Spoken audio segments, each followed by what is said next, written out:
This is our podcast. Oh, are we starting right now? Oh, we've already started. Oh my god. That's recorded. Oh god. I thought we were testing stuff. I'm so sorry. I'm so sorry, he says. What's up, everybody? Orion here with my special guest, Collin. He is a family member. He is a cousin of mine. And yeah, this is Collin. He plays in a band called Hollowcore. Actually, why don't you tell us who you are? My name is Collin. I play in a band called Hollowcore. I'm cousin of Ohrion, also known as Ryan to me. And yeah, we've been filming some videos and stuff. So It's been fun. It's been super fun. Oh yeah. I've had a great time. Thank you for coming over, by the way. Oh yeah, no worries. I had to get out of my house anyway. It's this fucking shoebox over there. So yeah, he had the pleasure of us having us over here. Brought all my equipment over here, lights, the mixer, mics, and all that stuff. So Everything. Give this video a like for all the hard work that went into this, and pay attention and listen to what we have to say. Do people still say like, favorite, and subscribe? I think or is that like 2008 YouTube? I think it's very outdated, if I'm going to be honest. Like, I feel really cringe even saying that kind of stuff when I am doing my videos. So for me, yeah, I think it's very outdated to say, because I don't think a lot of people do it when you do say it, especially at the beginning of the videos. It's more like an outro thing, right? Yeah. I mean, I guess it is. People shamelessly plug their own kind of stuff going on. Yeah. Right? I mean, I don't think it's wrong to shamelessly plug. I think you have to ask to receive kind of thing. Some people might forget. But I just think if you're providing the value, people are going to subscribe and like your video anyway. Regardless. Yeah. But So- if you have stuff that like, I don't know. Do people usually forget to like, favorite, and subscribe? Honestly, you'd be very surprised. And I don't even think it's that they forget. I think it's more of videos get in front of new people. So when I look at my analytics on YouTube, I see people not like, what is it? It's like 42% or less. Honestly, it's less. It's almost like 25 to 30% of subscribers watch my content. That's it, eh? So it's like more of the newer people that do it. So when you are saying that to like and subscribe, I guess it is kind of relevant at the same time. But I'm not gonna lie, I'm kind of that piece of shit that doesn't subscribe to or likes anything. honestly, I think I'm that piece of shit too. I'm so sorry, Dude, I think I'm so bad at that as well, because like I have a lot of reactor friends. I'm just a scumbag that doesn't like, favorite, or subscribe. I'm just like I know these people. I'm just gonna check them out. I know they're gonna be in my feed anyway, but no, it does go for the support and stuff like that, obviously. But for the longest time, I didn't want to subscribe to like Metal Burb or like Hardcore or like Tank the Tech, because at the beginning of like this kind of stuff, I think it was just. Aren't you buddies with those guys? No, I am buddies with these guys, and I love these guys, and I am subscribed to them. Don't worry, Are you sure? You can double check. If I ask to see your subscriber list. Yeah, you can check. But like even like back then when I first started, I thought it was like, I guess, more of a competition style thing. Not even so much competition, but like I think I just wanted to win so bad back then, where I was like, I'm not, like, yeah, you don't think about having friends in this world, I guess. But like even that, like I started where I kind of like came to that conclusion of like where friends in this world kind of like meant something is like kind of like when I kind of became friends with like Wyatt Staff. Okay. Yeah. So like even that, it kind of like opened my mind, and it was very early. Like I don't even think I hit like, a couple thousand views or subscribers at that point. But other than that, like I was in a different place at that time when I was doing that and like not supporting other streamers. So were you just kind of like watching from afar and like seeing what they were doing and like taking like mental notes of like what they were doing to kind of like boost yourself up? I don't think I was taking mental notes of them or anything. I think we all do this, even to today. Like we all kind of watch each other and see what everybody else is doing. And I think we just kind of notice those things in terms of like, you see somebody cross like a milestone of like 50,000 subs or 100,000. So like, I think we're all watching each other at that point. But like even at the beginning, like I tried to become something that I wasn't. And I know I remember listening, and this is see, I support a lot of my streamer, but my reactor buddies now because like I feel like I kind of threw you under the bus immediately. Yeah, now I'm digging myself out of this fucking hole. No, it's been good because like I love Metal Burb as well, and I listen to his podcast every time he drops a new one. And I think why I do that is, for one, I think he just puts on a really good podcast, and two, I like learning about the like how he presents himself and how he talks to other people as well. Yeah, I might get some, a little bit more structured ways of like how to do podcasts. Like this one is just, we had nothing prepared for this. I don't have notes. I don't have anything. This is literally like off the cusp. Notes are for losers.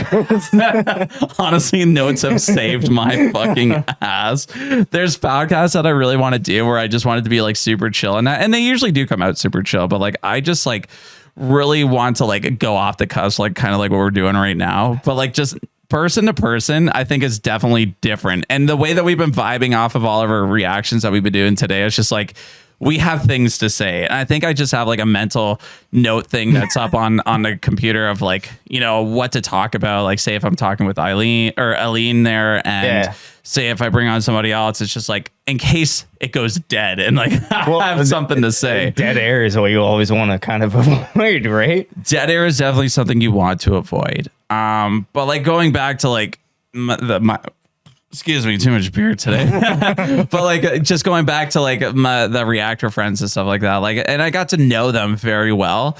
So I like back then, I don't think I really watched their reactions that much. I feel like I was just in my own lane at the same time. Yeah. Where I just wanted to be my own person. I was a big thing of like not copying other people, even though I think us reactors get sucked in to like this thing of like, you do reactions like Nick Nocturnal or like Hardcore Keen where I'm punching stuff and throwing down. And I get that a lot, to be honest. There's a lot of people out there that tell me, they're like, what are you, a fucking knockoff version of Hardcore Keem? And I'm just like, no, I don't have a Bobby behind me to punch out. And so, no, I just like to throw down and punch my mic at least. But even that I've stopped doing because these things fight back and like break my hand. You beat the shit out of your mic. Dude, these mics, I kid you not, I have hit this mic so fucking hard. Like when I recently got, I think it might have been that one. It might have been that one. But I think I did it with this one too.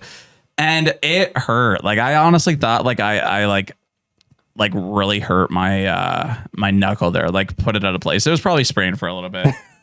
It's fine now, but I couldn't even carry a bag of groceries with my hand. Oh no. Yeah, it was bad. Oh my God. So I don't punch mics anymore. Like if anything, I'll hit it with the palm of my hand. Just give it a little give it a little smack around every once in a while.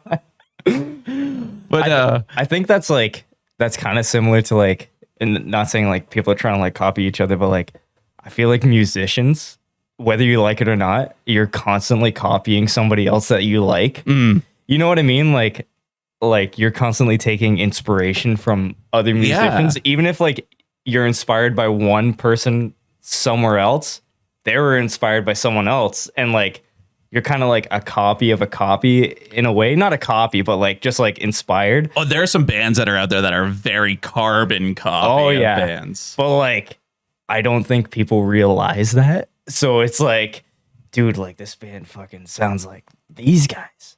And I do that all the time. Oh yeah. Which I don't know. Inspiration is like kind of like the biggest, like, what do you call it? Like, kind of like stable to just kind of get your feet off the ground kind of thing into going into your own thing. Kind of, yeah. Like, I don't know. It's like a stepping stone to like kind of build off of that. And to a degree. I mean, like for me doing reactions, I mean, obviously I had to see some reactions to see how reactions are done. I mean, like you obviously listen to a thing, but there is what's it called? Not a staple, but like there is a structure to it to a degree. I think there are people out there that have different structures, and I think that's what makes them very different as well. You have your entertainers, you have your lyric analyst, you have the whole song analysis and stuff like that, and they break it down for fucking 30 minutes. Like there's so many different perspectives of like what you can do for reactions. So for me, I I watched Nick Nocturnal. I watched Alex Hefner, a little bit of Metal Burb as well to kind of, and Wyatt Staff was a big one for me. Just, you know, I was inspired by the coupleness of him and Lindsay, of like how they were doing the thing. And like with me and Emo Queen, I'm like, I really wanted her to do some reactions with me as well, but she doesn't have, she's very camera shy, and that probably would never happen. So for me, like, yeah, there was a lot of inspiration for sure. But I think for me and like where I wanted to go, I wanted to be something else, something different. And I think that's where my editing really landed in my reactions.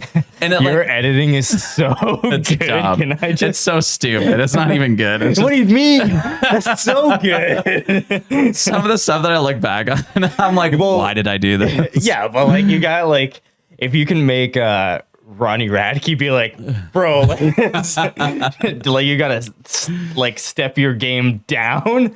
I think like, I don't know, you're making like kind of a like a staple for yourself, and like you're making it well known that like that's like kind of your thing. Yeah, I think like even my thought process through that was more of a, I wanted to stand out, and I think I say that a lot, but like even looking back now, and like, I mean, like I was very into the analytics of like what people really pay attention to in terms of content. And I think that's where I'm dialing down more into, like, that nothing's planned or anything. Obviously, everything is like just off the cusp. Mm-hmm. And that's what I really like about this stuff. And I think that's where a lot of people really connect with artists and like people on video and stuff like that for these reactions. It's just like, they want the rawness. They want you to be you. And it took me a while, I think, to figure that out, because like at the beginning of my reactions, I wanted to be this persona of like this Canadian reactor with this big accent. Get into her, but yeah, and that's where that came from. Yeah. I just wanted to be like because it stood out. And I think at that time as well, like I saw a couple other reactors that had just like this thick like Australian accent where I'm like, man, they had this badass accent where I'm just sitting over here where I'm like, I kind of sound American, but I don't. But like, no one cares about the Canadians. But like, then I kind of realized it's like all these other big reactors they are Canadians. Yeah. Like you have Nick Nocturnal, you have Galactic Criminal, you have Metal Burb, Bogdan as well. And there's more as well that I'm probably not coming off the top of my head. And I'm very sorry. I love you all, and I know who you guys are.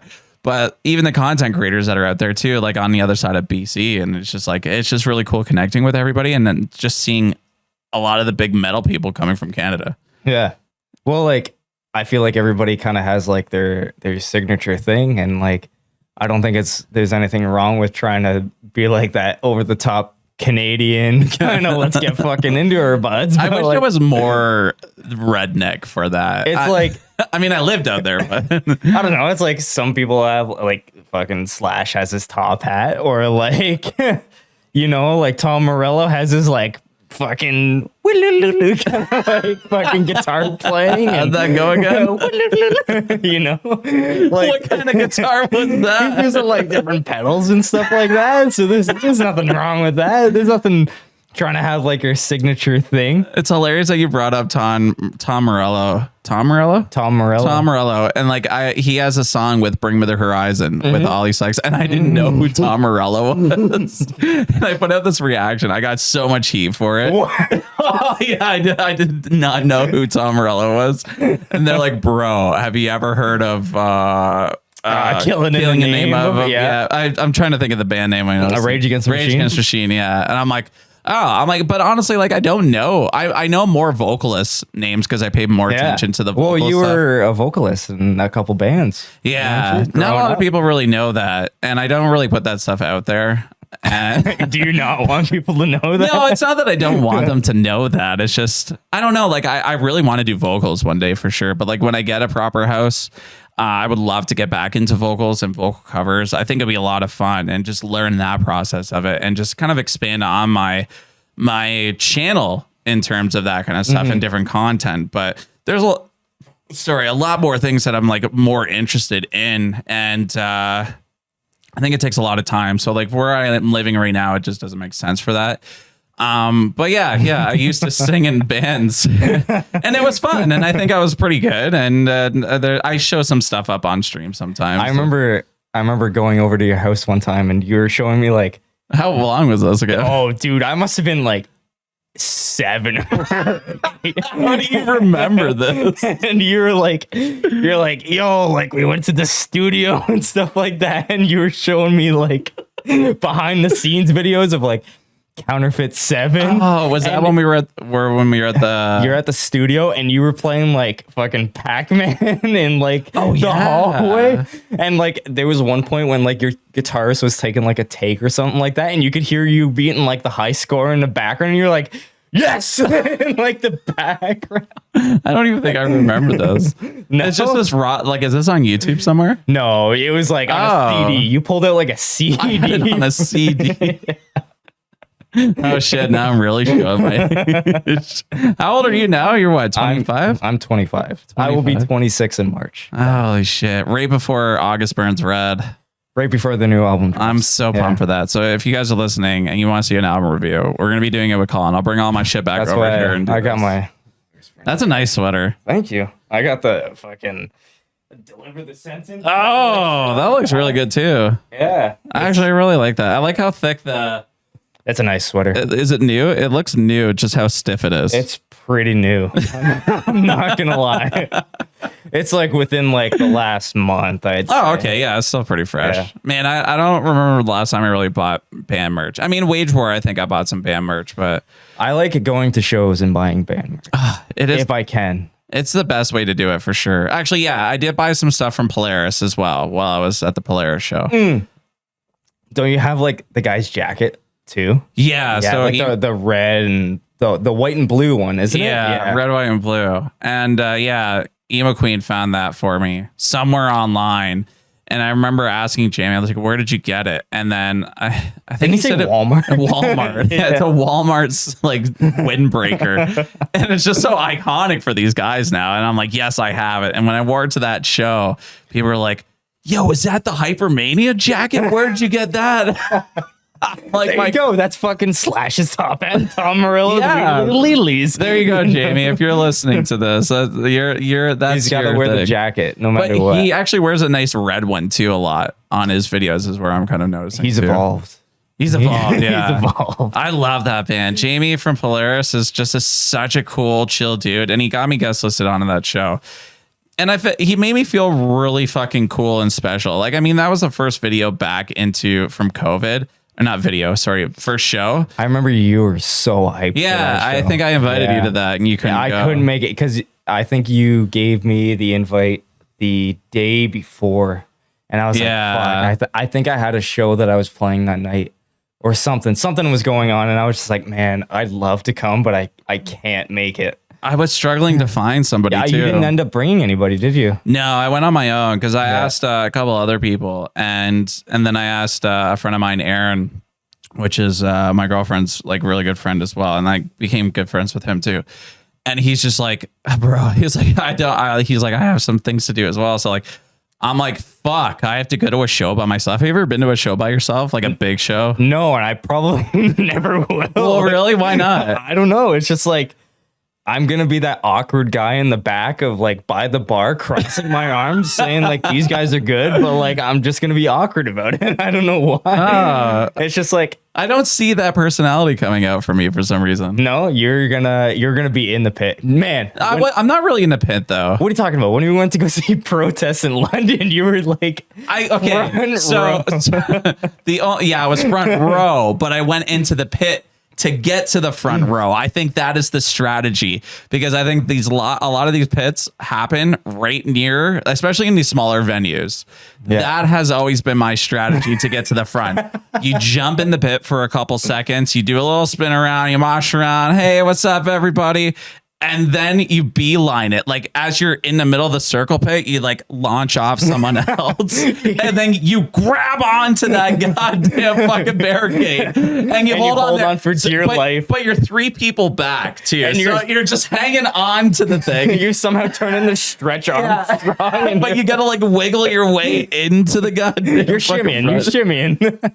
You gotta shimmy your way to the front. I think that's just the way to get to the front of the stage. yes, It works. It works. It has worked almost 100% of the time I have went to every show. You saw it at Protest. I saw it at Protest. I did it at Polaris as well. And Honestly, I did it. Okay, so when Rage Against the Machine, speaking of Tom Morello, Yeah. they came to Hamilton.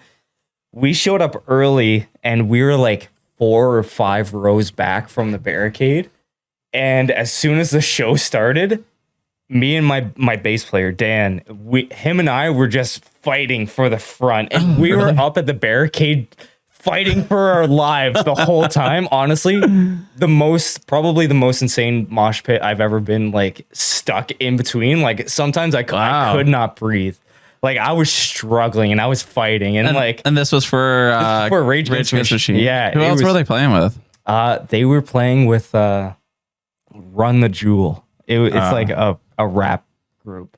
Honestly, I mean, it kind of makes sense. Yeah, they're like kind of like a hip hoppy kind of like vibe to them. So like they have like those like fuck you, I won't do what you tell me. Yeah, and like those like vocal runs where it's kind of hip hop, kind of mixed, like a new metal, I guess you could say, kind of like okay, like rappy kind of biscuit kind of vibe. I guess, yeah, you could go with that. Yeah. Okay. But interesting. But man, I bolted for that barricade and I did not hold back. At one point, this one guy and I were like locked arms because we did not want the security guards. The security guards up front were like, if you don't want to lose your spot, lock your arms together. Oh, they had the secret. Yeah, they had the secrets, and they're like, you heard it here first, Chad. Lock your arms. Damn it, we're telling all our secrets, and we're never going to get to the front now. No, that's why you got to show up early. That's why you got to make great connections with these bands so you can get some backstage passes. At one point, Tom and I locked eyes, and I was like, I can die happy now. It's cool. He doesn't know who I am, and I'll never say hi to him ever, but like, it was cool. That's fucking sick, actually. So is Tom Morello like one of your big inspirations for guitar? No. Not even a little bit. But if Tom ever sees this. I love his playing, but no, he's not. That's hilarious. Just a straight no. No, I'm not gonna lie. No, he's not. Yeah, thank you for being honest. That's what this is all about. Who is your biggest your guitarist? Obviously, you can see in the background, Colin plays guitar and stuff. Like this is his place, and it looks really fucking sick. I'm very jealous of this place. I dabble in the guitar. Dabble. This kid's been playing since he was 6 years old, and his can shred like no one's fucking business. And his dad actually taught. He taught me a little bit. Yeah. But his dad was the first person that like really got me into guitar as well. And he gave me his. It was a 12-string. 12-string, yeah. And actually, you taught me how to play "Smoke on the Water" on that. I taught you that. You taught me that. Your dad didn't? No, because your dad taught me that. You taught me that. No way. You taught me that. I mean, anybody could teach you that. Yeah, let's not get. And I'm not gonna lie. 20 minutes later, forgot how to play it. Didn't know how to play. You were playing fucking Zelda on the N64 at that time. Yeah, I had other priorities at that time.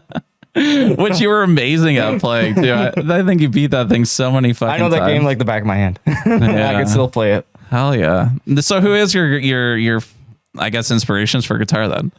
That's a good question. Honestly, if I'm gonna say my playing now, my fucking voice cracked.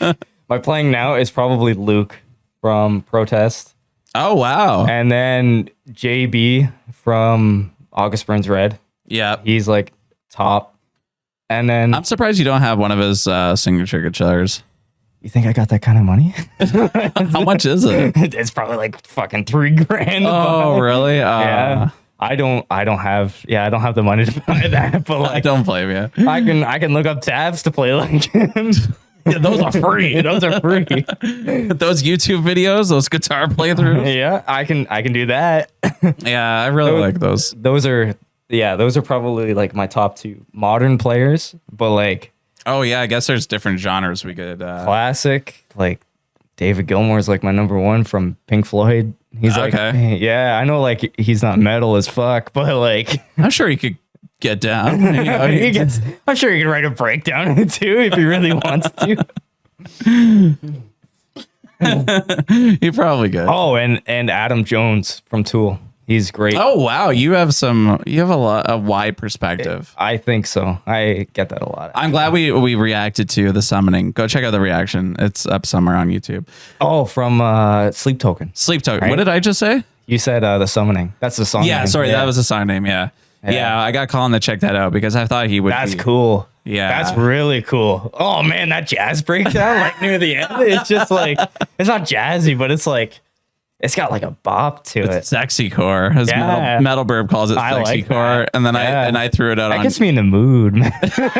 Yo, keep it. Wait till I'm gone. You can put it on in the bedroom.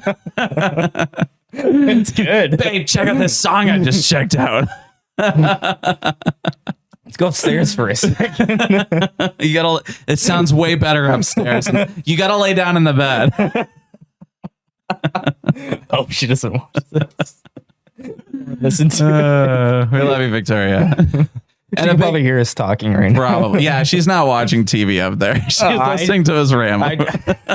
Probably. I tried to get her set up upstairs, but she wasn't having it. So Colin's actually getting married as well. And a big congrats to you. Thank you. Now they can say this like publicly on video with you and face to face. Hold up. Can I take my headphones off for a sec? I don't know. Can you? Are they stuck to your head? Shut up. Okay. I have a surprise for you for a sec. A surprise? Yeah. I love surprises.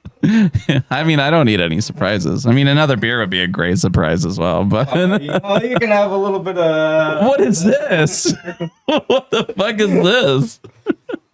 It's a box. It's a box. It's a box. For the listeners, for the non-visual. Listen to the box. What movie is that from? I don't know. Oh man, I cannot remember for the life of me. But was it Aladdin? I think it is. When he's opening the box and he's like on selling shit on the street, he's like, "Oh, check it out, Robin Williams." Genie? Yeah. So yeah. Oh my god. What the fuck is this? You gotta look at the lid though. You gotta look at the lid first. Eat, drink, suit up. Your service as a groomsman is required. You asked me to be in your wedding? Oh, you're goddamn right I am. Oh, fuck yeah. Thank you, sir. Wow, we got some cigars in here. I've never smoked a cigar in my entire life. Neither have I, and you have no idea how awkward it was to buy a cigar. How awkward it is? Yeah, I was like, dude, I've never smoked a cigar, but I need to buy cigars for my groomsmen. Oh, fuck yeah. That's awesome. So save that. We'll use it either at the wedding or we'll use it this is nice. At the bachelor party or whatever. I mean, we could I was going to say we can just go straight into Elon Musk style podcast, right? Joe Rogan podcast with the cigar. We could do that if you want.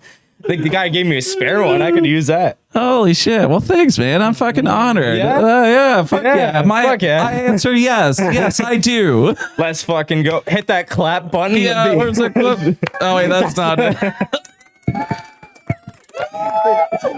Yeah, it's not hooked up, Robert. It's not hooked up, but I hope it gets edited in later. Remember that day that I asked you what your favorite alcohol was? Yeah. I do. No, I appreciate that, man. That's awesome. Yeah, your wedding's in June? August. August, yeah. August 20th. August burns red. August 20th burns red.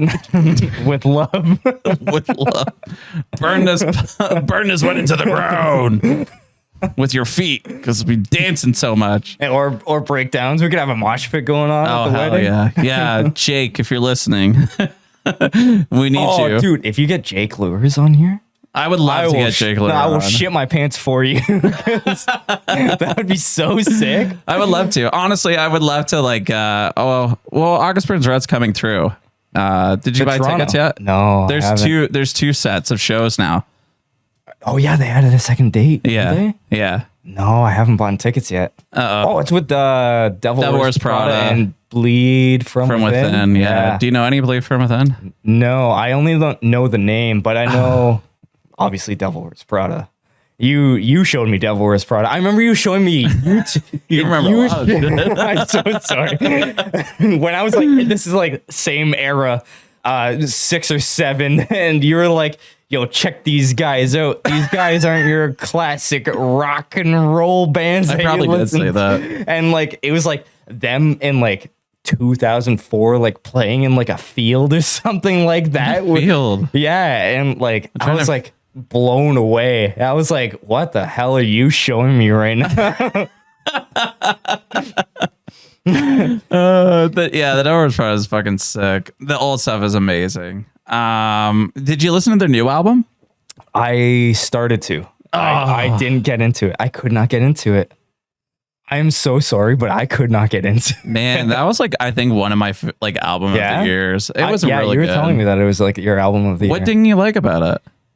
I don't know. It was like, I know it's not the same as their old shit, but it's definitely not the same as their old stuff. I think like their zombie EPs are like phenomenal. did you listen to the second EP? I did. Yeah. I liked it. Okay. Yeah, but I think it was like very kind of poppy sounding. Like The new stuff? yeah, it was just like it kind of sounded like a lot of verse chorus. It's very metalcore structure. Yeah, like nothing like super crazy. It's catchy. It's so catchy. It's very catchy. Is. But like I don't know. I couldn't find anything that I could come back to. Oh, I'm so sorry. I know you love it. I really do like it. Emo Queen likes it too. Yeah, that was like one of the better albums I think of this year for me. I'm trying to think of other ones as well, right off the top of my head. But what are some of the EP or like albums that you have liked from last year, or anything that you're excited for this year? Honestly, I haven't been listening to a lot of metal. I'm so dude. This is why I got into reactions, and I keep telling you all the time, like, dude, just start a fucking channel, do some guitar covers, man. You're a phenomenal guitar. I love like watching guitar playthroughs because like I pick up on like a little bit of things that like I might not do, or like I might not like think of, and then I like it brings us back to the whole kind of copying whatever inspiration or whatever. Like I rip off so many other guitar players in terms of their style, or like just like melodies or something like that. You can hear like a little bit of something and be like, oh, or like a technique that they do, and you're just like, that's cool. I'm gonna add that onto something that like might fit in, and it just like, I don't know. I feel like listening or watching to like other guitar players like do something, and I might do it wrong, but like it adds like another sound to like what we're doing. So that's just the power of evolving and like listening and getting inspired by other bands and stuff. Yeah, it's just whether you like it or not, people are copying each other. Yeah, I guess we could go back into that. Yeah, I mean, I even checked out a band that was, I think it's up on my other channel, but I kid you not, the whole like beginning of the song sounded exactly like a Bring Me the Horizon riff, like that. Like it's but that's like the metalcore, like that's the metalcore genre. Like punk is like the same fucking 4 chords or like the same double stops. And oh my god, I have like this weird. What is this? My beard is not. You're like getting like a sideburn into your beard. That's like, man, maybe I should look at myself more often when we're recording. Look at the dog just spread out over there, dude. At least like you can fucking grow something. I get like. Have you ever tried growing it out? Oh yeah, it's fucking terrible. Dude, I have like a maybe goatee that I could grow out. At least you can grow that. I can't really grow a goatee. I mean, I can if I let my handlebars just kind of grow down and out. But you should go for like a Fu Manchu kind of thing. Fu Manchu. I think you could rock. I don't think I could do that. No, soul patch? I think so. No, maybe it's too light. Go for the Honest Abe look. Yes. Doesn't it come up like really high up? Grease lightning style. Oh yeah. Actually, I think they were like clean shaven, weren't they? I can't remember the last time I seen Grease. I don't think I've watched parts of it. I don't think I've ever seen the whole thing all the way through. No, fuck. I mean, it's a good movie. I'm a baby, that's why. But like, yeah. What do you watch nowadays? What do I watch? Oh God. I mean, Netflix, I think, is very Honestly, relevant for everybody, but like Victoria and I just watched Game of Thrones for the first time. I haven't even watched Game of Thrones. So honestly, I tried watching it when it first came out. Garbage. And then we watched it again. I'm like, this is amazing. Really? And then we just rewatched Breaking Bad not too long ago. Oh, that's a good series. Incredible. We still got to get into What about Better Call Saul. Better Call Saul, yeah. Richard Janman, he's another reactor out there. I know he's a big fan of Better Call Saul, and I'm like, I could not get into it. I watched the first season when it first came out because I love Breaking Bad. Yeah. And Better Call Saul, I was just like, it's a lot of politics and like paying attention and listening to, which like boring. My dumb ass should like, like, of course it is. It's lawyer shit, but like, I feel like I could get into it now. But like back then, I was just like, this sucks. But even that, like, did you ever watch Suits? No. Oh, No. Actually, man. a bunch of people have told me to watch Suit. Like, that's or the lawyer stuff. Mad Men too. Apparently, have you ever watched Mad Men? Emo Queen likes it. She really enjoys that. But Yeah, she told me to watch Mad Men. Or not she told me to watch Mad Men, but like people have told me to watch Suits and Mad Men. yeah, I think they're similar, but I think she tried to get me to watch an episode and I just couldn't get into it. Have you watched Ozark? Oh, yeah. Yeah, I really love it. We could not get into the last season. Okay, last season. I can see that. I thought you were going to say the whole entire thing. No, like, dude, what? up until the newest season, so good. I mean, So even the good. last season, from what I remember, I mean, it was quite some time ago when it came out, but like, yeah, I can see it. There was quite a few things that were kind of cheesy and corny. You're like, okay. Jason Bateman, though, as an actor, so good. He is He's good. a very good actor. He's definitely one that's up there for me for favorite actors, I think.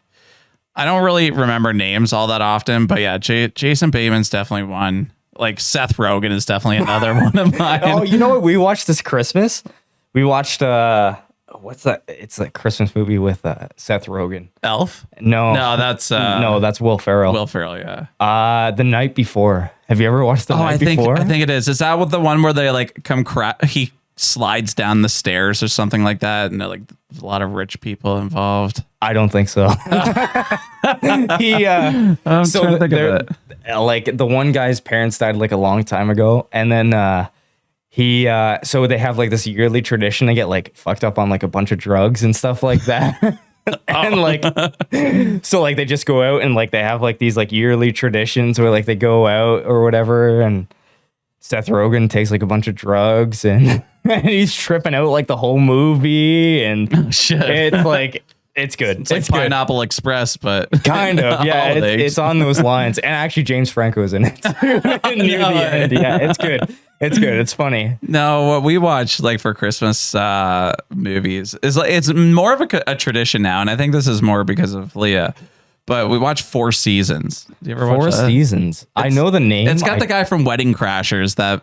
Vince Vaughn. I think so, yeah. Vince Vaughn, yeah. And it's so good. And it's got this other actress in it too. I can't remember her name. But yeah, they literally lie to their parents about like, going on vacation and helping like people in like third world countries with food and stuff like that, but they actually go to like Hawaii and they're like, yeah, we're busy, helping the community and stuff. And then meanwhile they're living their best life out on like some resort and not with their family. So like their flights get canceled.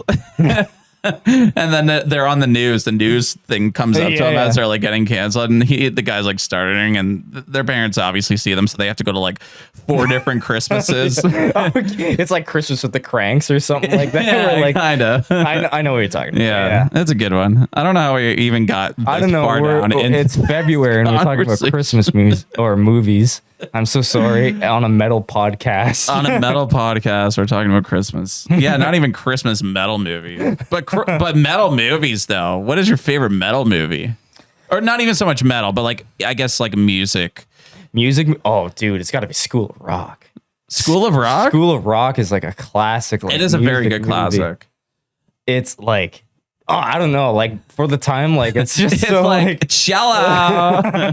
You got a bass. I'm not cool enough. That's a good one. That's probably like my favorite like music. I think mine was like Detroit Rock City.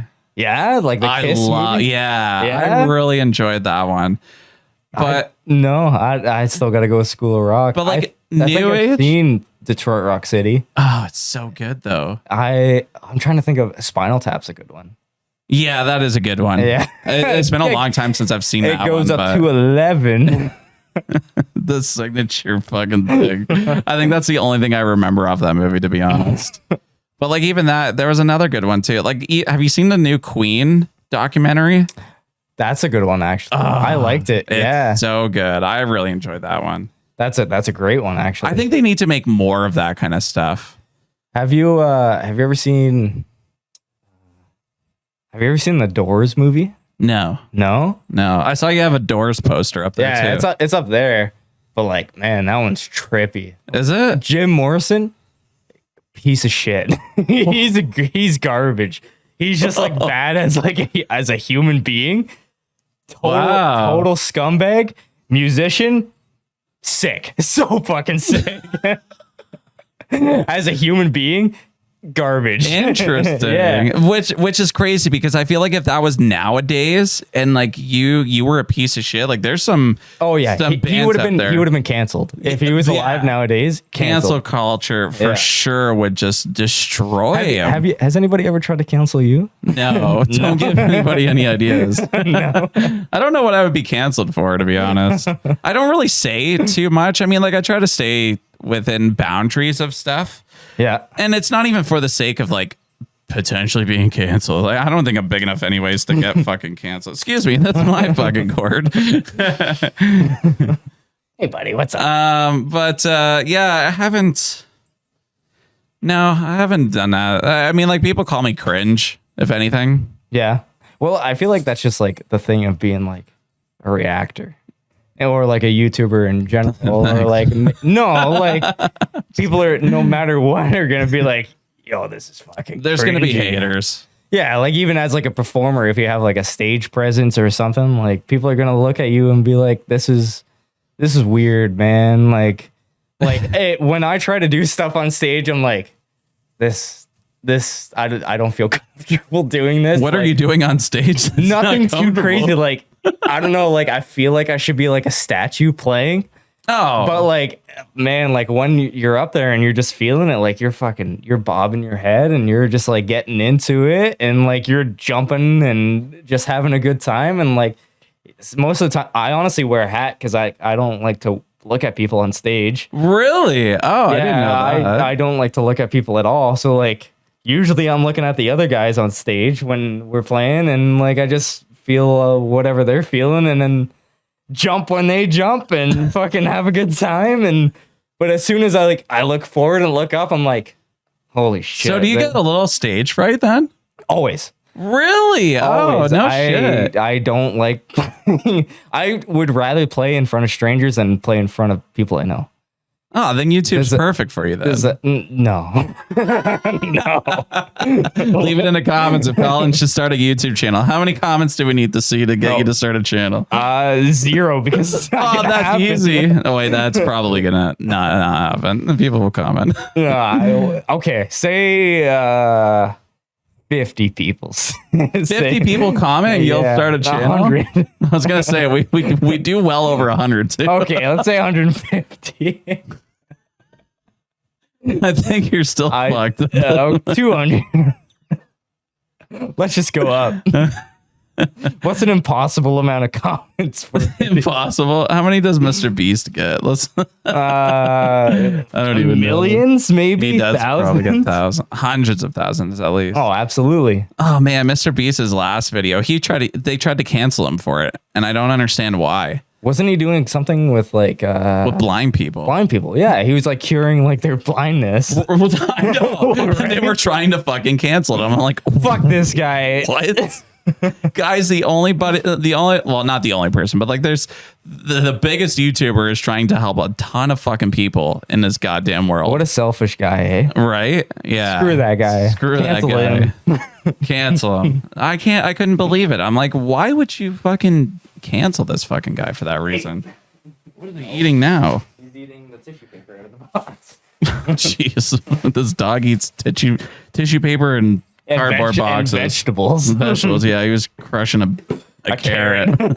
There's probably some residents on the couch. So yeah. The cancel culture is fucking stupid. There was a band. I mean, like you're saying, what was his name? Jim Morrison. Yeah, like he would get canceled right away because like there's bands out here right now. Like I won't even do reactions to you because of like their shittiness history. Yeah. Well. I know it's hard to say before you get canceled yourself. Yeah, well, I might as well quit while I'm ahead. But like sometimes like people get canceled for bad reasons and justified reasons. But like sometimes like I see people and it's just like, yeah, I think you're kind of overreacting right now. Like maybe if you let them kind of speak out for like their own terms, then like maybe you can justify it afterwards. But and they can pull up their own receipts, kind of deal. Yeah, exactly. But like I feel like some people they're just canceling the cancel sometimes. Does that make sense? I agree. I don't know. Yeah, there are people that cancel. I feel like that's a lot of the people that are just don't like somebody or don't like what they're doing.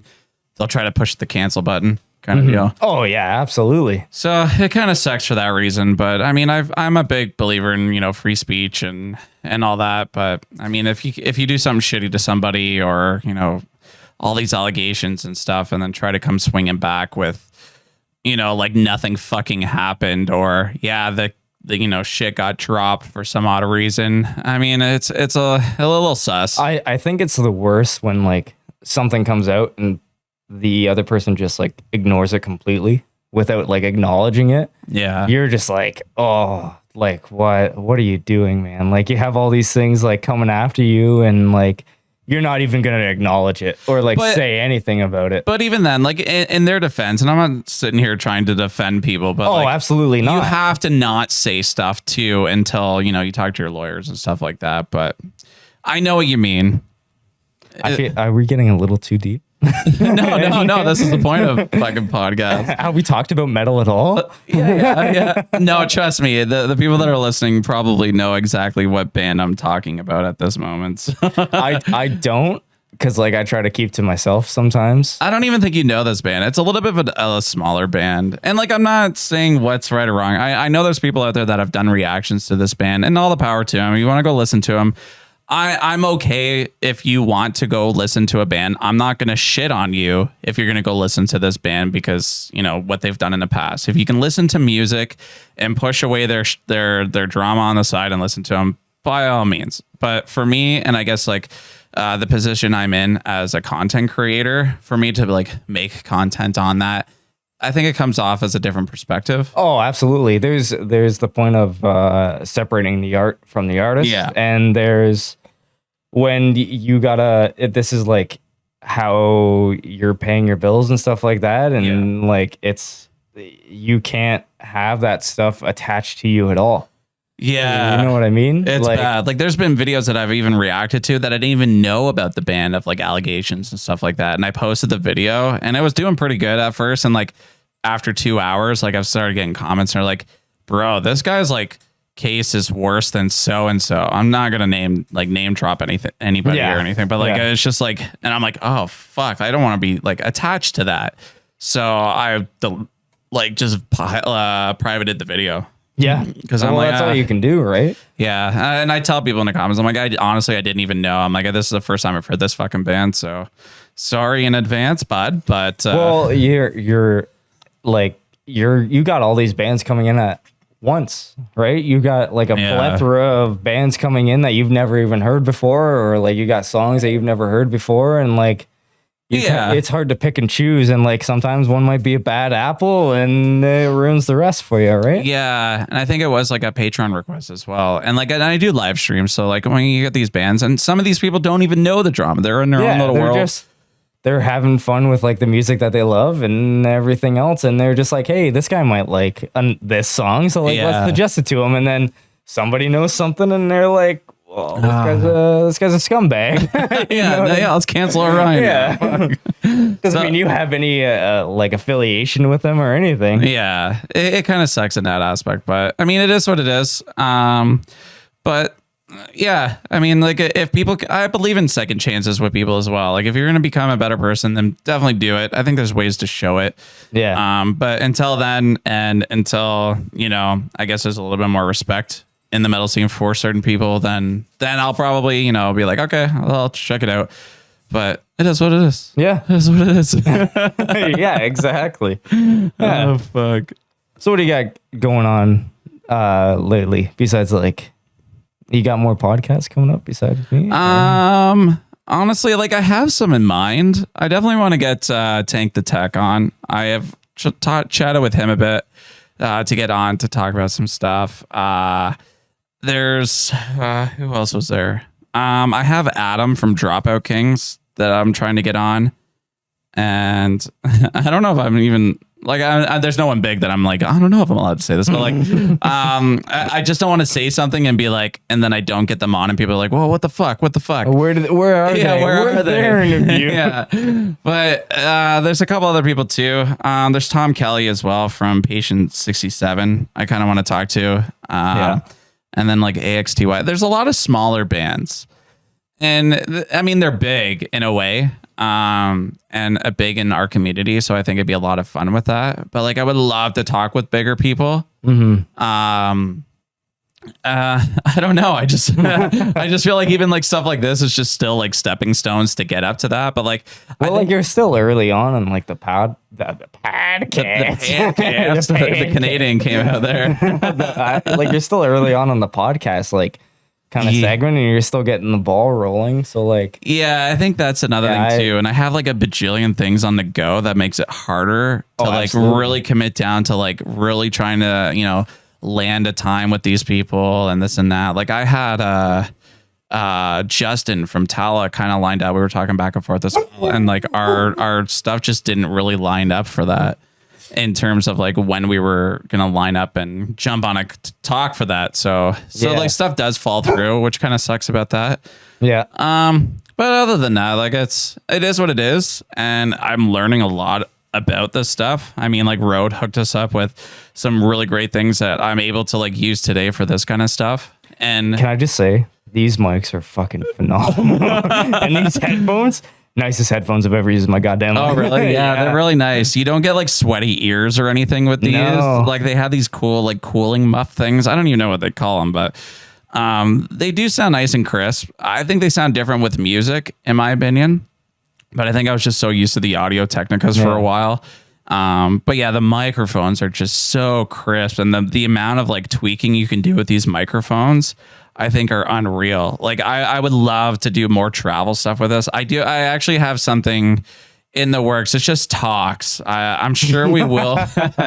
I'm sure we will get to it. But like with Matthew Runaway, I've done some reactions with him with Wyatt Staff, but he's a country singer. Yeah. And I've kind of like flirted the idea with him, and he got so into it. Like he got so into like what I was telling him that he went to where I wanted to do the podcast. Yeah. And because the thing is like, I want to do like a brewery podcast. So like I was going to bring all this shit set up and then have some cool podcast mics set up and just talk and have some beers. So would people just be like in the restaurant? I don't know, because I know the owner of the brewery. So. Okay. Or would he like shut it down for you? Or like go early in the day or something like that. Like, hey, like maybe come to your work like an hour and a half early or something like that. Let us chill and set up and do this.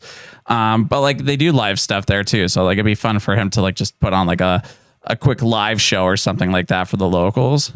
That would be cool. But yeah, like to have some beers, talk music, and it's a cool setting. So he actually went to the brewery that day when I mentioned something, and he's like, man, this place is fucking sick. I'm like, say hi to Jeff for me. And he's like, no, I can't say anything. So yeah, hopefully it works out and we can do something like that. But like I have some cool things lined up. And yeah, I think this was a Friday. I think the 10th. The 10th, I'm going to Carcosa and Within Destruction, and then I'm going to be doing like some cool vlog stuff there. And then I have other mics from Rode that I can do like interview podcasts and stuff too. So I kind of want to. You got like the clip-on mics and everything too, so you can kind of do that on the fly, can't you? Yeah. So I'm kind of curious to see what that sounds like and does. I only have one receiver for it, so I might pick up another one just for easy sake of that. Yeah. But yeah, I think it'll be interesting to do that kind of stuff. So yeah, I just want to explore. I think this year is definitely an exploration of what I can do with this channel and not be a musician or like go over analytics of stuff. And it's just like, I don't know. I just want to see where it goes. I'm having fun exploring, and my creativity is just like, what can I do next? Yeah. Well, you're always looking for that next step, right? Yeah. And to see what like you can kind of build off of what you already got. Yeah. Does that make sense? No, it does make sense. It does Yeah. make sense. It's crazy. I'm looking forward to it. So it is neat. Yeah, what else can we talk about? We were flowing really good there for a while. We were. I feel like we were just on top. Like we went down a rabbit hole. We did. We talked about Christmas movies. We talked about cancel culture. We talked about Tom Morello for a little bit. Yeah, we really did. It's nuts. But like Holy even shit, it's been like 55 minutes already. yeah, it's been really good. We were flowing really good there. This has been a really cool podcast for sure. But like I know a lot of people know well, not a lot of people. I mean, you probably know by now, but Colin, he plays in a band. You're in a local band. What are some like crazy stories that you might have for us that you've like played for like local stuff? Like I know we were talking a little bit before and like, cause I asked him, I'm like, yo, like, do you use Discord? He's like, yeah, we use it for a band and we have like cool like channels of this and that. And we just use it for ourselves for like sending demos. And my dog's squeaking his toy right now. Yeah, you get to hear squeaks in the background. Rudolph over there. But it's just, I just thought it was funny that you had like a blacklist thing where it's like you're not playing venues here. Yeah, I don't want to say why we have it because we've played with bands that have just been like not great. Like we've played with like tons of bands that have been great like to us, and like we're great friends with them, and like we have no problem like playing with a show or like sharing our gear with. And oh, that sounds like a sharing a gear problem now. Yeah, you're absolutely right. Oh no. I mean, you don't have to name drop anything, but what happened? Honestly, like I would name drop because I don't give a fuck. Oh, but like that's fine. We can name drop if you really want to. Like I'm okay. Yeah, I know that guy. Yeah. So anyways, like, so we did like a little tour in October where we played Toronto, we played Ottawa, we went to Montreal, we played. Oh, what a cool little tour. Yeah, we played Guelph, we played Oshawa, we played. All in the same run? Yeah. Okay. And it was mostly like weekend shows, so like I was still coming home after a little bit. Yeah. And so we were doing that for a little bit. And we played with like a lot of great bands and friends that we made like during the show that like still messages us like afterwards. And but there was this one band where we played in Ottawa where we were setting up our shows and we didn't want to bring too much gear with us. And we explained to them like how like the pay was going to go, and like we had to pay for this one venue. So like it was going to be coming out of pocket. Well, you had to play to be there? Yeah, we had to pay to be there. Yeah. And we had to pay the bar and we had to pay the venue. So we had to pay the bar guy what he was going to make. And then we also had to pay the venue to rent the place out. And then we also had to pay the bands that were also going to play alongside with us. So the place was packed. But I mean, that kind of makes sense as well. Like when you do play shows, yeah, everybody has to get paid and, rent out the space and stuff. Everybody gets paid, but usually like the venue keeps the bar sales and they pay the venue. And then usually the local band, whoever's booking the show, will just whatever the door sales are, they'll pay out the other bands. Right. And like it's usually up to like the headliners how you want to divide that. But like we kind of like to do like an equal split. And everybody else was like pretty reasonable, and they agreed with everything. And I'm so sorry, my dog is like whining, but come here. We explained to them like how it was gonna happen, and then when it came down to it, like not everybody was making. I don't even think we made any money from that show, but we paid everybody else out. and just because we wanted everybody to be happy, and like we were the ones that were booking everything, so like we just paid them out. So was it someone from your band that was, or like all of you included, just putting on the show? Like you guys were basically the promoters of this? Oh yeah, we booked everything. We promoted everything. We paid for everything. And like I'll have to shout out like our like bass player and like the other guitar player, because the other guitar player booked everything, and we just like helped ask the other bands to like pay or play. Sorry, and then that was about it. Mm-hmm. And then so we were playing, and so with gear and everything, usually all the bands share gear. Like I have no problem with everybody using like my shit or everything or anything. And then it came to it, and the one band said, yeah, like this amp like costs like $100 at like a pawn shop or whatever, and it was fine. And so he let us use it. And then our other guitar player, it wasn't working. But he found out later on that it was just like his patch cord, like plugging into his cord, that was wrong. Right. And then a couple days later, they messaged us and said, hey, our amp's broken and it's your guitar player's fault. You owe us $250. And we were like, dude, your one guy said that it was $100 at a pawn shop.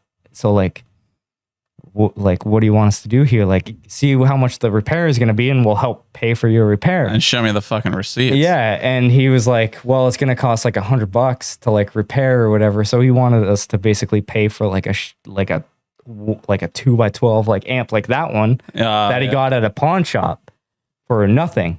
And our guitar player, being the nice guy that he is, still ended up throwing them $50, but still ended up ripping us off because it wasn't even the amp that was the problem. It was his guitar. Did it work at the show? Like, did he play with that amp? He ended up using somebody else's guitar on that amp and using their guitar, and it worked perfectly fine. And nothing was wrong with it. And then a couple days later, they were like, did anybody else use the amp after you as well? Yeah, they were using their amp. No, what the fuck? Sorry, I'm getting fucked. Now I'm heated. It's just like, I'm trying to like. They tried to take money from us because they said that their stuff wasn't working, yet they couldn't prove that it wasn't working. It was, you come across a couple people like that, and I'm not going to name any names, but like they even admitted that like they've been blacklisted from other venues because the venue owners don't want them to play there anymore. Wow, that sucks. Yeah, that really sucks to hear. And like when we're paying the venue on top of like out of our own pocket, like it's like, man, like we're just trying to put on a good show. You know what I mean? Like, I mean, and that's another thing, I guess. Like, and for them wanting to obviously like say, hey, I'm going to be, is he having a fit? Chewing an extension cord right now. Oh, no, yeah, that's not good. But if you have like, you know, you're going to be that band that says like, oh, yeah, whatever, like use my shit. Like, you know, it's $100 amplifier or whatever from a pawn shop. Like, you obviously know, like, if you're gonna be sharing shit with people, and just he's shooting it again. Oh, god damn it. But if you're gonna be like doing that, like, expect, you know, kind of something that's gonna go wrong if at that. Yeah. But I mean, if that was me, if I was you or the guitar player, I'd tell them to go fuck themselves right then and there. I'd be like, bro, someone used it right after me. What are you talking about? It's fucking broken in my fault. Yeah. We ended up sending the money though, because our guitar player is a nice guy, a nicer guy than I am. And but besides that, the tour was great. Like we played like a bunch of great shows. We made like a bunch of friends in like Montreal. We played and shut up. And yeah, like we have people that like have been like, yeah, when like we're in Hamilton from Montreal, like we want you guys to play with us and all cool. That kind of stuff. So like, yeah, it was great. And then we played, you saw us at the 97.7 show. That was fun. That was fun. Like it was a great time. There's a lot of people there. That was probably like the biggest crowd that we've ever played. There was quite a few people there. Yeah. Like, I know that we're not like the heaviest band, but like, and it was a free show though. Yeah, it was a free show. But like, that was the thing, which I thought was really neat that they kind of did something like this. And for obviously the people that weren't there, they basically had like a beer vendor come in and like kind of like host it, but like sell their beer in the bar. And then that kind of like paid for everything, I guess. Yeah, exactly. Which I thought was really cool. Yeah. And like after we played, like the owner of the place was just like, yeah, like if you guys ever want to book like a show here again, like That's good. just let us know. Like we're down to have you guys again and all that kind of stuff. And everybody from the brewery and like even we played, I mentioned this earlier in like another video, but we played the Walking Metal Festival.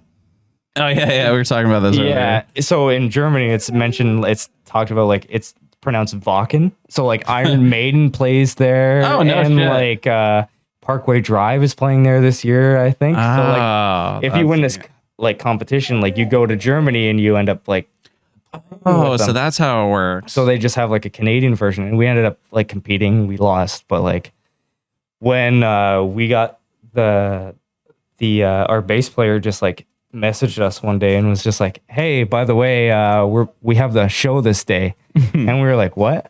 And he was like, "Yeah, it's for walking," and we were like, "Why? Like, why did you do this to us? Like, we're the lightest band on the bill. Why did you really? do this?" Like everybody else was like, and like we're just like, not that. You've seen us play. Like we're the lightest band on the bill, and I wouldn't like, even say you guys are like that light. I think you guys have some cool. we have like You guys have some some breakdowns, cool and riffs and yeah. breakdowns, but like besides that, like everybody Yeah. else was like deep Deathcore. growls and deathcore and Grindcore. screaming, and we were just like, we're just gonna go to have a good time. Hey, So, might as well. yeah, but I feel like even that, like even if there are people out there that are just watching you, like yeah, you might pick up a couple people and that might listen to your stuff, which I think is great. It's still good marketing at that yeah, point as well. So like even if that, like man, I think if there's anything that I've learned from like playing shows and stuff like that, like I've done Battle of the Bands and been ripped off for time to go on and cut in half because other bands were just fucking stupid. But like, I mean, we played a punk rock. I don't even think it was like punk rock. I think there was other metal bands and stuff like there. But we had Mark Spicolic come out from he was an AP for Universal Record at the time. Oh, yeah. And also Yeah. ran Underground Operations back in the day, which was the same label as Protest and the Holly Springs disaster. the Holly Springs, and I Wrestled a Bear once Yeah. was on it as well. So like he Which was is, like I Wrestled the Bear once was Chelsea or La Plante or Courtney LaPlante. Courtney. Yeah. Courtney, which is Spirit Box's Yeah, vocals Spirit now. Box. Yeah. Which they're from Vancouver, and so like that's what I mean. I'm like, he was at that show and was like, yeah, we're looking for like punk rock skater bands kind of thing for Universal to be the next best. I'll keep an eye on you, this and that. So like that's the thing. It's like even going to like you might make a connection. So like even just to go there and it's a different vibe or anything, I just still think it's a good Oh, absolutely. networking opportunity. We were going into like not expecting to win at all. And then we ended up making friends with them. Like when we played the Walking Metal Festival, the guys from 97.7 were saying, "Hey guys, good luck." Oh, nice. Well, yeah, they were messaging us and saying good luck. Like we hope you guys. Oh, do that's good cool and that they at everything. least like kind of keep in touch with all the other bands. Yeah. It was Honestly, that show that you played there in St. Catharines, I thought it was really cool and a very neat experience. I've played Battle of the Band stuff. yeah. I fucking hated them because I think a lot of people can relate, and I think some people in this room can relate. Oh yeah. Jack's over here. That it's like I think a lot of it is rigged to a degree. I want to say that it's not rigged, but like I think they know who they want to win going into it. It's not rigged. Yeah. Yes, but like I feel like they still want to give the other bands like a chance, Okay. but they know who they want to make it to the end. I mean, the band that won should not have won. That like, man, I review a lot of fucking music, and hearing the live bands, it was between you and this other like more classic rock style band, fucking Eddie Van Halen. Fucking what do you have? He had like this. He fucking had like the fur jacket. coat on. Yeah, they were great. Those guys were awesome. fantastic. He had a great voice. My mom was there with us too. My mom was like, "Woo, he's got a shirt on." I'm like, Mom, calm down. Like your whole family's here. I got to drive you home later. They were awesome. I loved them. Yeah, they And, were like really they good. even asked us to play a show after that. That was sick. And we were like, sorry, but like we got like the tour going on, so like we're not going to be able to make it. But That's like neat. those guys are great. Like They put on a really good show. I mean, like Yeah. even the band that did, like if I'm going to give them any credit, they did put on a good show. I think they had some, guitar issues and stuff like that. I think they played without a guitar for one of their songs because of technical difficulties. But yeah, just the pitch and everything. It's just, yeah. I can feel the disappointment. There was disappointment there for me. I was upset. I almost. I say this very jokingly, so don't take this like anybody listening to heart. But like, I just wanted to go up there and be like, "Do you know who the fuck I?" I'm nobody, but like, I'm like, man, I listen to a lot of fucking music. And people respect my reviews and stuff. But that band should not have won. And it's just my opinion. I don't care if my cousin didn't win, but like. The other band was still even better than that. I thought that band was like out of the how many bands played? 4? There was 4. Yeah, they should have been at least third. Out of 16 bands, we made the top 4, Which is still really good. It's still something to be proud of for sure. Oh yeah, like we plan on doing it this year. Like we're still waiting for like the applications to go on, but like man, we ended up coming in 3rd, and we like. 3rd out of like fucking 16 isn't too bad. If you ask No, it's me. not. You know what I mean? And we still had a good time, and we met like a lot of people, and there was people that went there that never heard us before, and they come out to like our local shows whenever they can too. Oh, that's and cool. like, which is awesome. Yeah. Like, and I see them and I recognize them, and I'm just like, hey, like, how's it going? Blah blah blah. Like, I remember you. Like, of course I remember you. You know what I mean? Like, thanks for coming out. Like, I think like local musicians need to like kind of like interact more with people that come out to their shows. I agree with that. You know what I mean? I mean, I don't go to a lot of local shows to even notice that, but carry on. It like, I don't know, it makes that like connection and be like, wow, like these guys are like, they're people. You know what I mean? Like, we're not huge. Like, Yeah. we play to ourselves sometimes, and we play to a room full of people sometimes, but like it's just how it is. I mean, like, I think it's very important, especially for smaller bands and even bigger bands. I think should still be doing it to this day, and I can relate as just being a content creator myself. Like, I'm still always in the DMs. I'm still having conversations with people. Yeah, I have a following of over 500,000 people, but it's like one of my favorite parts is just connecting with people. And even if it doesn't matter how you're looking at this, even if it is a business perspective or, I just want more followers and stuff. But like for me, it's just, I really want to connect with these people to understand. Like I want to put more music in front of people. Like I want to build this big giant community of like, hey, Orion's like the guy that he's going to show us some new bands that we've never heard of before. And I think that's where TikTok and stuff comes along and helps like crazy. And I'm in and out of these comment sections, these DMs, just saying what's up. Hey, thanks for checking us out. And I think it goes the same way for bands and stuff. I think, sit at the merch table. Don't just have your merch guy there. Yeah, have your merch guy there when you're playing, but go back there, talk to, the people that want to come up and say hi and take photos. And I think there's a lot of bands that do it. I don't go to a lot of shows to really notice it now anymore, but I have seen and kind of interacted with bands as well. Like, and I tell them like, hey, look, I got an in at that show. I would love to meet up with you. And, there was one person out there that said like, yeah, unfortunately we you might not see me because I think it was like somebody off the other band didn't want the rest of the band talking to other people because of COVID shit. And this was like well after COVID, but like you're playing in front of these people and you're still sitting at like, the merch table and stuff. So like, I still feel like there is a little bit of cockiness to that and to a degree. There is like, it's, I don't expect like Slash or, fucking Ozzy Osbourne to sit at their goddamn fucking merch table, but well, they've paid their dues. they've made their history. They don't need to do that. You want to meet them. You're paying $5,000 to go backstage. You're paying for that meet and greet, but like, local bands and like local artists, even like a smaller band, like like where you're still playing like the London Music Hall or like you're playing like Lee's Palace in Toronto, like go sit at like the merch table, man. Yeah. Like go talk to them, because like without like those people, like you'd be working a regular job. You know what I mean? Like, not to say that like people who, but there's still people that are still working regular jobs at the same time. Yeah, exactly. But like, you'll just make those people come out even more. And I think that is the main part of it, because like even that, like I got to go see what's it called, like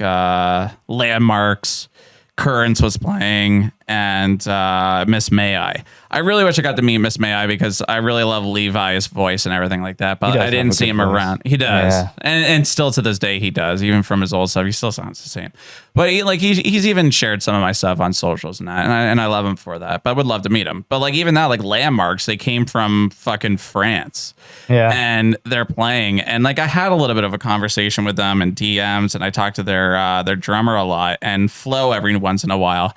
And they're sitting at the back of the merch table. I'm like, this is what it's fucking all about. I got a photo with them and stuff. And like to this day, I can use that as a story to tell to my other friends and the rest of my following. Be like, man, these guys are fucking awesome. They took a photo with me. I got to say what's up. Told them, I love his bleghs and stuff like that. Yeah. And I just think it's really cool. So I wanted to make, I guess, a little bit more content in that kind of stuff, and to really showcase that kind of stuff, because I just think it's very important. Like, I know we have Carcosa coming down with an Destruction to Toronto, and like I want to hang out with them. Like I know they're content creators as well, but they put on great music, and I think they're another, a good example of, we love to connect with our fans and stuff. Yeah, like even when we were at the protest concert, like even before the show even started, you had people coming up to you being like, "Yo, you're that guy from TikTok," and you're just like, "Yeah, I am," and you're just like, the guy's like, "Man," like, and he just struck up a conversation with you, and you're just like, "Yeah, like." Thanks for like coming up to say hi. Like, I moments before that. You're just like I don't think anybody's gonna recognize me. Like you're like I didn't think anybody was gonna come up to me and say anything to me. And like you have no problem with people coming up to you. I don't. Like you should go up and say hi to people who you want to say hi to. You know what I mean? Because like it's just a regular fucking person. You know what I mean? I'm just a regular dude. I'm nobody. But it is cool. Honestly, I as much as it feels really nice and people coming up to me and saying like, "Oh, I appreciate what you do" and stuff. Like at the same time, some days I just don't feel like I do much. Oh, I mean, I put music in people's ears of bands they've never heard of before and put on stupid faces towards it, because I get just so excited for music. But I've always been like that all my life as well. Like in high school, I used to put music in people's ears, like, "Hey, check out this band I found on MySpace," and like just get so hyped for some of the stuff that was on there. And I get to do this in a different form and just be as myself as I was back then. Yeah. And I think I mean it still bothers me some days when people say I'm cringe. I can shake it off no problem now. But like it's to the point where like my community now is like, and shout out to you guys. You guys know exactly who you are. Everybody in Discord, there was like somebody like just trying to be like, reactions are cringe, and like this guy's just trying to, to what did he say? To leech off of, Falling in Reverse. And I responded off of it. I said, "Leech, what am I leeching?" Yeah. What are you leeching? What am I leeching? I really don't know. Please tell me. And he didn't answer, obviously, because, he probably think I didn't I would respond or anything. But like, and then I got the rest of the community saying like, "Orion's the best thing that's ever happened to me." And then they share their stories, they're going through these hard times. And like, it's just, there's so much perspective behind these reactions that like people don't really understand that what reactions really do for other people on the other side of the screen. Yeah, you can be a bully and say like, "This is stupid and cringe." That's fine. I'll take it. But I know there's like hundreds and thousands of other fucking people out there that like just respect what I do, the hard work that I fucking put into this. I didn't have to come here today to just set up all this shit just to hang out with you and to do some reactions on. Like I don't have to go to these shows and stuff like that. I don't have to do some of these smaller bands. You do it because you love it. I do it because I love it. That's the bottom line of it. So, I mean, you were always the one, like when I was ever coming over to your house when I was a kid, you were like, "Yo, fucking check this band out." I'm like, "This band sucks." Cause I'm like, a shitty little kid that doesn't know what I'm listening to. But your dad's got ACDC in your ear. Yeah, and I'm just like, this band sucks. But that's what you should do. You should bring your dad over here and do some reactions to this shit. No, he'll say no immediately. Walk out of the room. Yeah, but I'm out of this place. I was always coming over, and you're always like, yo, check this out. Ever since I was a kid. I've always been that way. Yeah, and I'm glad I am still that way. And I'm still this way with even Emo Queen, even though like she's a part of this whole thing. I'm like, I do a lot of reactions that she doesn't watch, and I'm like, yo, did you hear that? I'll still do it to her. Like, did you check out the last reaction that I sent to you, or the TikTok? Like, that chorus was fucking amazing, and it's stuck in my head. And there is one right now that's stuck in my head. And shout out to Sir Cadane. I still can't say anything. But Cadane. I don't know what it was, but if they're listening, I absolutely love the song, and the chorus is huge. So I showed her this morning. I'm like, this song has been in my head all five. Like, listen, it sounds like the Used, this and that. And she's like, oh yeah, this is fucking sick. So it's like, it's those little fucking things as well that I can just still appreciate in a smaller aspect than doing this and getting, 80,000 views on a fucking video, or like even TikTok has just been exploding. So I take all the big wins and the little wins and just really cherish them. So it's just cool to see all this stuff. Yeah. Yeah. The, as much as I say, like, when you would show me something, like, I don't know, every time you showed me something, like, something would always be like, maybe I should check it out again. You know what I mean? Like, I would hate it at first, but I'd be like, what were those bands? That was fucking Protest. I fucking hated. You hated Protest? I hated Protest. Like, you showed me Sequoia Throne. I remember sitting in your bedroom, you pulling up your laptop that you could not turn off, because if you turned it off, it would die. Because something was wrong with it, and you'd be like, power cord, maybe. Yeah, and like you'd pull up the music video, and you'd be like, "Fucking look at this!" And then Arf would like shoot off like the the bow and arrow. Yeah. You showed me that, and I was like, I don't like this. But then for some reason I went back to it, and it's like fucking one of your favorite bands. It's my favorite band of all time. And then same with August Burns Red. Like, I didn't like them at all, but like, yeah, you have way more merch shit than I do. Like, he's got a Protest flag up there. The Leveler. You gave me the signed skin as well. And then you have like a monumental fucking thing. What is that? Is that a Pokemon card of? Because what is that? That's like the backstage pass or whatever for like their Kazaya X tour. You have that? That's really cool. Yeah. It's holographic and everything. Yeah. And then like the other one is like their USB. So like they have a bunch of old photos and like all the music videos on it and stuff like that. Wow. And, like, that's cool. The vinyl is in behind that and everything too. I like how you have like this little floating shelf devoted to this. That was there when I moved in. Oh, really? Yeah. So I was like, and it fit perfectly in there? Yeah, so I put it on. No way.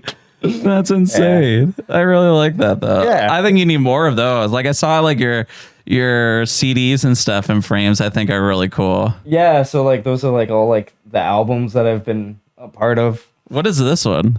That one, that's Thrice. Have you ever listened to Thrice? Oh, you're a big Thrice fan? I love Thrice. I don't listen to Thrice. I love Thrice. Metal Burb is a big Thrice fan. I've listened to a couple songs, and I think I haven't really gotten into them.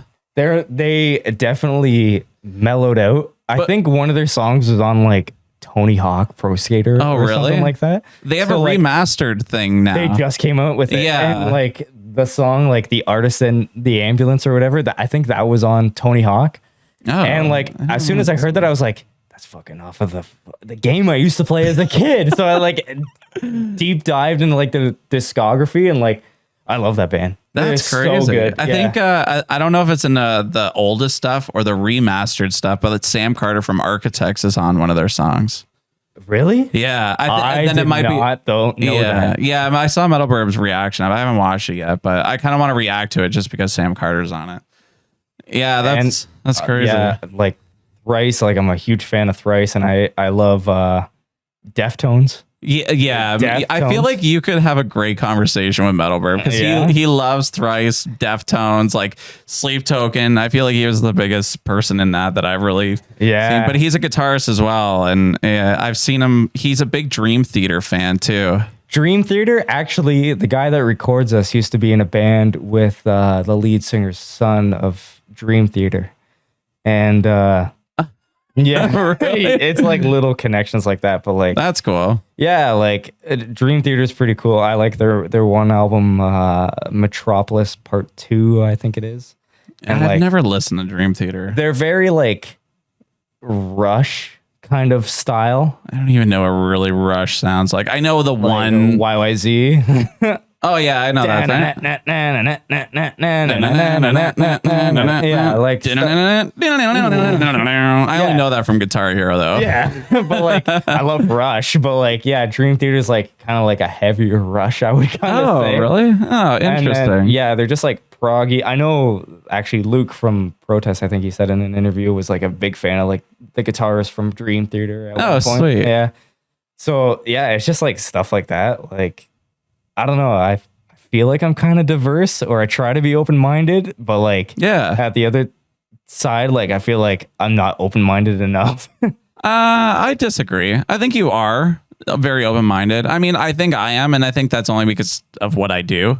Yeah. And I think I have to be a little bit more, but like even that Sleep Token song's fucking phenomenal. Oh, but yeah. like that, I think even just listening to that just kind of really got me into a different mindset of like, all right, like, you know, as much as I love heavy music and this and that, Yeah. like you need to mellow out and appreciate everything else, because I think that's another thing that I really appreciate when it does come to music is the production side of things. I like the synths that they use. I love the little tweaks and echoes and reverbs and phaser sounds that they use in some of their mixes. And I think like listening to stuff like the new Sleep Token of that just kind of made me like open my ears a bit of like, okay, like maybe I can get into more of this slower stuff. But like that's the thing. I never listened to Disturbed. Oh, I never listened to Disturbed either. I wasn't a big Disturbed Oh, fan. who were we? Weren't we talking about Disturbed? No, Dream Theater. is Dream what we- Theater, and there's Deftones. Deftones. Sorry, Yeah.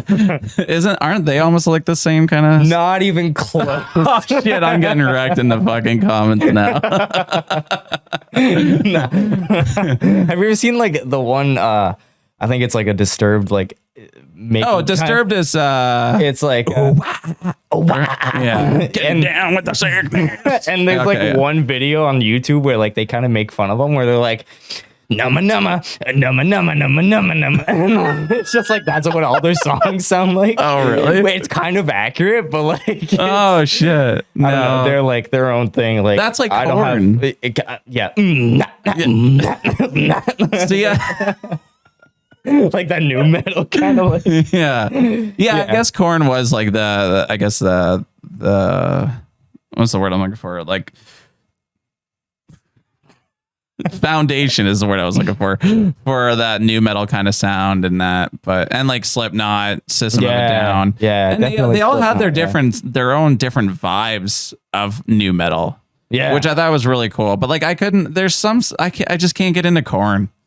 Neither can I, but I respect it. Oh, I You know don't, what I mean? definitely. I definitely do respect it. And then you hear these things as well that modern metal is using from stuff like that. Cause like, I mean, I wish I can, listen to it and be like, oh yeah, that sounds like Korn and this and that. But like there was the new Slipknot song. Actually, I think you would really like the new Slipknot song. I could never really get into Slipknot. Like the only one, like band from like that new metal like era was Deftones like that I could really get into. But like if Slipknot was on, like I wouldn't change it, or I wouldn't ask somebody to put something else I think you would on. like their newer song, especially their new song. It's very like, and this is where this kind of went into that conversation, is that someone said it sounded like 9 Inch Nails mixed with what the fuck is that weirdo's name? Marilyn Manson. Yeah. Why did I know what you were talking about? That was amazing. As soon as you said it, I was like, I know fucking exactly where you're going with this. So Marilyn Manson, and then also fuck, now I lost it. Marilyn Manson and Pink Floyd, like all of those. Really? Yeah, That's interesting. Okay. it is very interesting. I might have to listen to it now. I think for that vibey reason, and the production I feel is very Pink Floyd. Like, I don't listen to Pink Floyd at all. I mean, I know, Everybody knows the basics of Pink Floyd, like Another Brick in the Wall, Money, and like Time, and Wish You Were Here and stuff like that. Okay, yeah, we're talking to a Pink Floyd fan. But like everybody knows that, but it sounds like that, so you might actually like it because Corey doesn't really scream in this either, and it's a longer song too. Really? Yeah, I think you would actually like it. It's interesting because like metal has always been like that. It has like this wide range.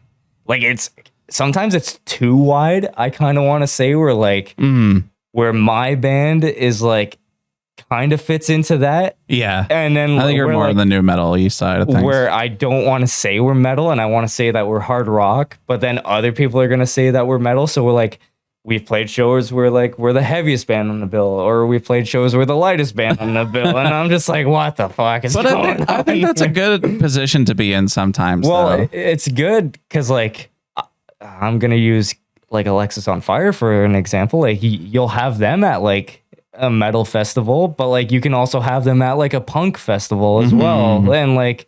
Or like a punk festival. I just said punk, but like a pop punk festival, like. I don't know. You can have them on both sides and like, you'll be like, yeah, they fit. Yeah. You know what I mean? Like they got the screams and they got like the cleans and everything. And it's such a wide range and such a wide variety that you can find what you're looking for. 100%. I totally agree. Yeah. I think it's really nice. And I think there's a lot of bands that are doing that right now as well. I feel like, I'm trying to think of a couple bands like off the top of my head, but I can't. But there are bands I've said it like, I wasn't expecting a more of a slower softy song. I mean, like I think Slipknot is kind of that way sometimes right now, but then you look at Architects and how soft they've kind of came, and I respect it. I mean, I don't mind it. And I actually need to re-listen to one of their other albums after Holy Hell that just came out. And it's some of that stuff that I've listened to that just came on a playlist. I'm like, damn, this was actually not too bad and heavy. Like, I'm like, I don't know why I didn't really like it that much. But yeah, I feel like sometimes we just need to re-listen to things. And I think that's kind of hard for us reactors as well. Like, I don't get the time to sit there and listen to a whole album over and over again like a lot of these people do until they need new music. I hate listening to bands' new records because you're always going to compare it to the old ones.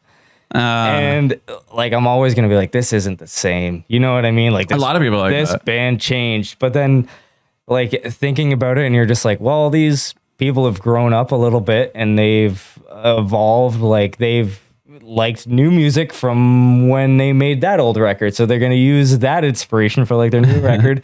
And you're just like, it's not the same, this band sucks now. But then after that record comes out, you're like, oh well, it's not the same as the old record that they just came out. You know what I mean? And there's a lot of gatekeepers in metal too. Like I'm gonna use Alexis on Fire for example. Like I love their new album that came out. I love all of their albums for a different reason. And like you can tell that they're not the same as when they were fucking 20 years old.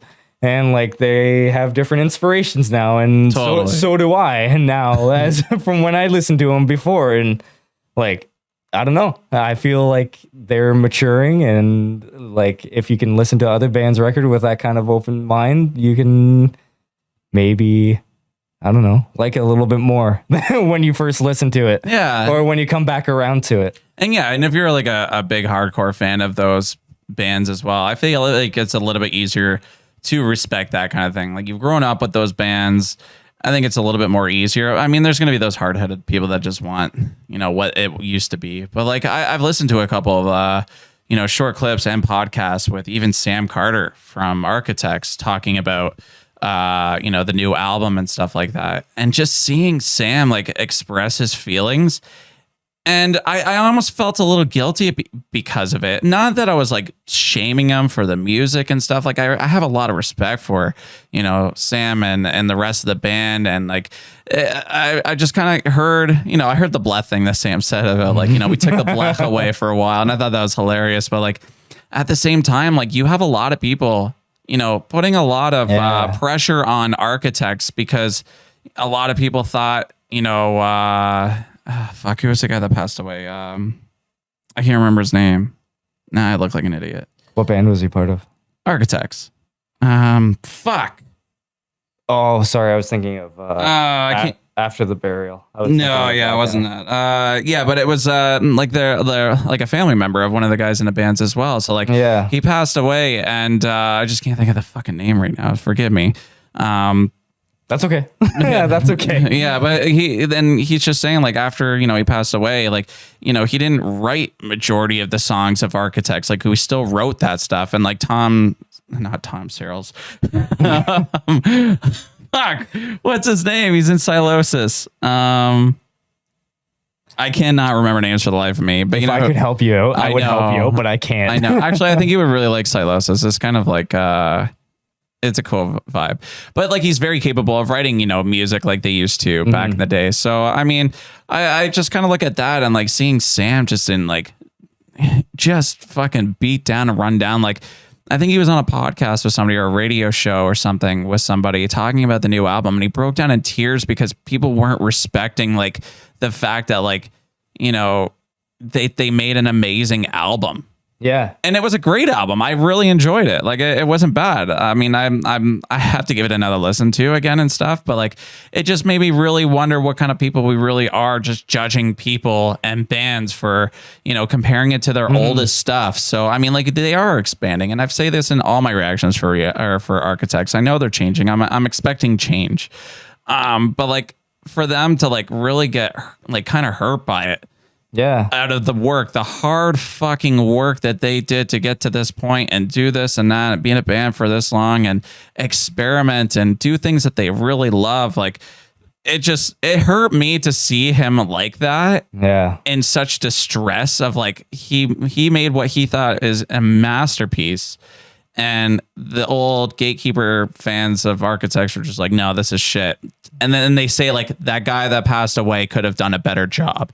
Oh, It was God. that moment that was like, how can you fucking say that? Yeah. For one? Like, it's just like, it has nothing to do with that. And like, I just don't get how much of a shitty fucking person you can be. Yeah. To say something like that to somebody that you love still as a musician, but like compare it to somebody that's, you know, passed away, and like just take all the credibility to the rest of the band. Yeah, away. Absolutely. When that band is like going through something like that, and they're putting like all that emotion into something that they love, and like, keep in mind, like, these guys are writing it for months and weeks and spending hours upon their days to like write all this stuff for them and to put it out, and like, hopefully they're just like, yeah, this is good enough to be on the record. And sometimes they'll scrap songs and all this other kind of stuff, and like they'll use whatever they're feeling to like put it onto that record, and then they'll release it being like, this is great, like, this is awesome, like, I hope like the fans like it, and they feel like what we feel when we were writing it and recording it, even though it was days or months or years ago. That's true. And then it comes out, and they're like, this is trash. And they're like, oh, okay. You know what I mean? I couldn't imagine. Like, I really couldn't. Yeah. Especially like when you have like a very close friend and family member that has passed away. I'm very unfortunate, and like, it has built a lot of this momentum on the band as well. And just to do that to them, I don't know. It really kind of you know, I mean, it helps me kind of look at things in a different perspective as well. I mean, I probably said something down the line as well of like, man, I really wish it was heavier. I really wish it was old Architects. And I do. I think everybody does. And I don't think there's anything wrong with that. But I think just having an open mind at the end of the day of like where the band is coming from, and, you know, a lot of the emotions and feelings that they're going through without that special person. I mean, this is a very specific situation with Architects right now. But yeah, it just sucks to hear that. Yeah. Well, like, the guys from I think it was when he passed away, like, Stick to Your Guns, actually, they made a post because they were coming out with a new song, and they were like, actually, the guy from Architects wrote this breakdown in this one song that we have, and sent it to us and said, hey, this might not work out for Architects, but this would be a great Stick to Your Guns breakdown, so you guys use it. And he was like, heard yeah, about like this song is dedicated to like that guy from Architects. And Yeah. I feel like shit for saying like, oh, this guy from Architects. I know. And fuck, I I just don't have his name. I should have looked up his fucking name. Just but because like I don't listen to Architects, but like I know who you're talking about. I should know, to be honest, but for some reason, like I listen to a lot of fucking shit. So, Architects band. Oh my god, people are probably listening and be like, "What the fuck?" Keep talking, Colin. I'm so sorry. I don't know what to say right now. Oh, it was Tom Serrell. Did I say Tom Serrell? What? I think you did. Yeah.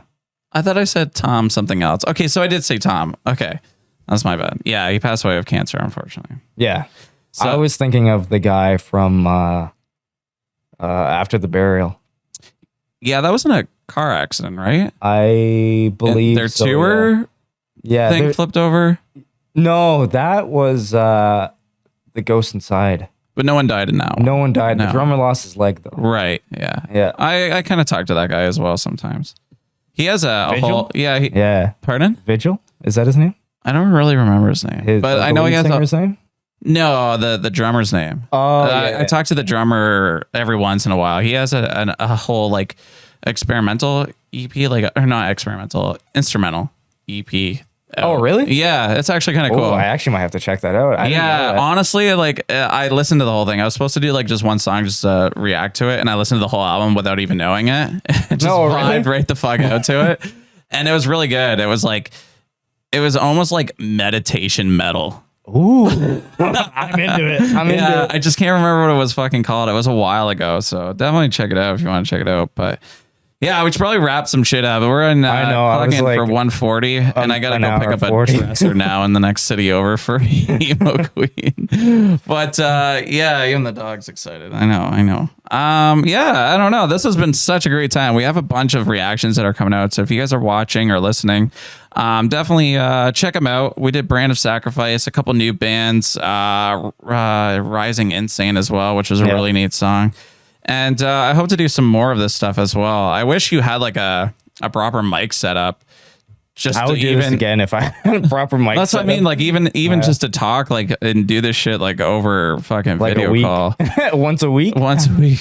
I mean, if people fucking Like, tuned favorite, in, subscribe, and comment if you want. let us know if you like our conversations enough to listen to them again. But I would love to like go over like just new stuff and like actually just break down shit. I think it'd be fucking cool. But yeah, other than that, that's any last words or anything? I mean, I don't know how to close this one. We just went on a tangent. We did for over an hour and a half. I think that's how podcasts should be. Like, I'm glad I didn't have You anything didn't have planned. any notes. No. Yeah, you didn't have any notes or anything. I hope we didn't get too sensitive or too touchy on subjects. I don't think we did. I think a lot of people just know exactly where we're coming from, and I don't know. I think I think we were fine. If not, you can edit it. But I think that's the greatest thing about a podcast. I feel like this is another way just to kind of show who we are as people instead of just one song at a time for a reaction and this and that. Well, yeah, instead of a 4 or 5 minute song, they got you for an hour and 42 minutes and 47 seconds and counting. And the other podcasts that are up on there. So if you're on Spotify, go check them out or on YouTube. But yeah, I just want to say thank you so much. And for the invitation to be in your wedding, I'm fucking stoked. Jesus. I think that's your mom. Why are you barking? Jeez. And yes, thanks for the interruption there. I'm gonna shamelessly plug. Yeah, shameless plug away. If you like my voice and would prefer to hear my guitar playing instead, you can listen to. That's amazing transition right there. Listen to Hollowcore. We're on Spotify, Apple Music, whatever streaming services you'd like. We have more music in the works right now. And maybe come catch us out on a show if you're in the area. Yes, do it. I suggest do it. I think you guys put on a really good show. Thank you. You should have won that fucking thing. Anyways, guys, thank you so much for checking out everything. Again, go follow Colin and his band over there. Let us know in the comments what you guys thought. And yeah, let us know if you want some more reactions from us. I mean, we've done a few. There's some old ones up on the channel as well. I'm gonna do another one whether you guys like it or not. Yeah, don't even answer that. Yeah, don't even comment. Peace out, motherfuckers. Where is this stuff?